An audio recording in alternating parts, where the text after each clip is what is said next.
we're the Cinematics and we're about to release our EP Silent Scream on the 22nd of May.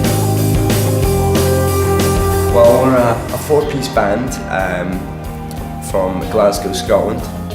We released our first record on TVT. It was produced by Stephen Haig, Strange Education. It came out in 2007. Our second album, Love and Terror, came out in the autumn of 2009. And now we're about to release 6 months later our EP Silent Scream. We just want people to be able to kind of keep track of what we're currently writing rather than writing an album, you know, getting it together and then waiting a year and releasing it and then waiting another year to release something else, you know. Kind of keep people up to date with what we're trying to do right now. I was kind of obsessed with reading Ernest Hemingway, his ideas about the Spanish Civil War and other things. We come from like the most violent place on earth. Glasgow's insane. This EP is it's our kind of take on violence. We're not violent people. We're, you know, we're pacifists. You're pretty violent, man. No, what? Yeah. I've seen you start many a fight. No. Okay, he's not. Not on camera, Scott. Not on camera. Most of the recordings were done like on the road, just like ourselves, you know, like in venues and things like that, or just like small studios in cities that we were visiting, and you know, we'd like add guitar tracks. One of the tracks is actually recorded, is actually a live recording, but you know, so we produced it ourselves effectively, yeah. And Larry's a bit of a recording genius. Some people call me Larry Spector, actually. Larry Spector, yeah. He's incredibly good at it. I think it's one of the things that kind of is becoming more common as well in music now, you know, with a laptop and the right kind of software and, you know, some good quality mics.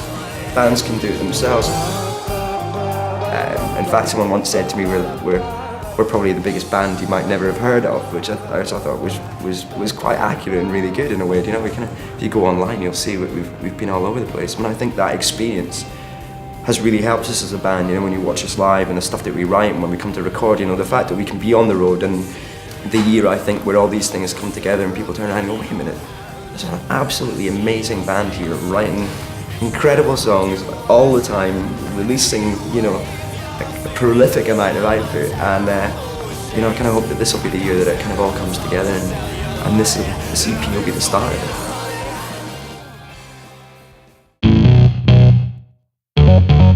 Yeah, Guernica. Funnily enough, I've always really loved the painting. It's one of the only paintings I've ever permanently had on my wall. But I've always been obsessed with the Spanish Civil War. I think it was In the Heat of the Night, and it was Rod Steiger's character says, I've never heard a louder scream than the scream in Pablo Picasso's Guernica. You know, where the painting was like that. The figure in the painting was like that. I mean, it's kind of, you know, songs come from random little places, and sometimes it can just be, you know, this idea, you know, an image, and you'll hear someone say something, and you'll kind of go, that sounds great, and you kind of get obsessed with a kind of a concept and an idea, and it kind of grows from there. One of the songs, a movement forward from anything we've done before, is like the bass is quite synthy driven. We're kind of starting to make it a little bit more kind of electronic, so there's not so much bass guitar in it and more of a really subby something keyboards, which I think which is pretty cool. I guess in a way it's a love story. When I wrote that, guys were all saying I was a misogynist because the lyric is, "You're just a mountain farm girl, so stay here a while with me."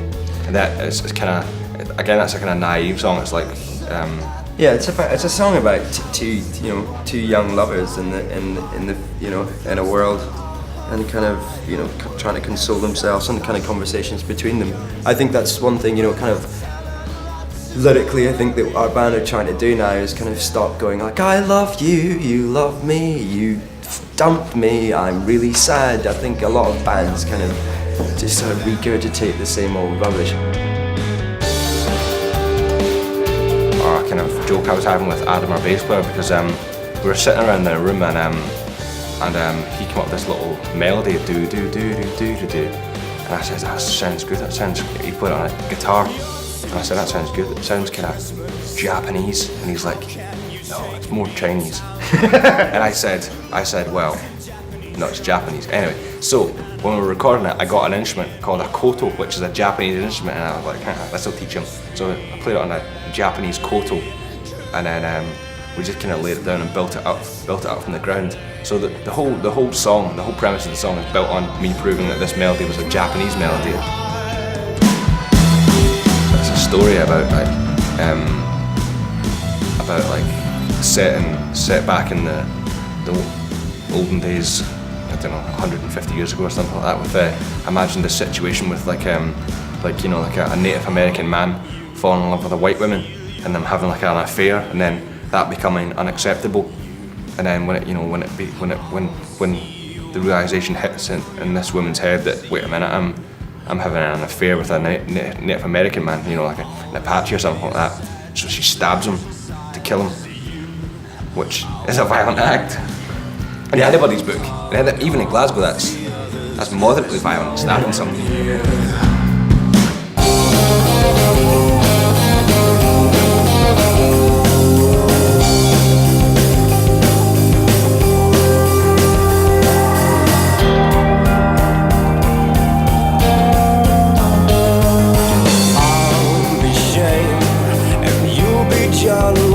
This one is one of the songs that pretty much is a live recording. I think it's really good. It's kind of captured the kind of energy, and it's the only way a song can really be recorded. Some songs need to be played live for you to kind of get what it's all about. I think it's turned out really, really well. I'm really pleased with it.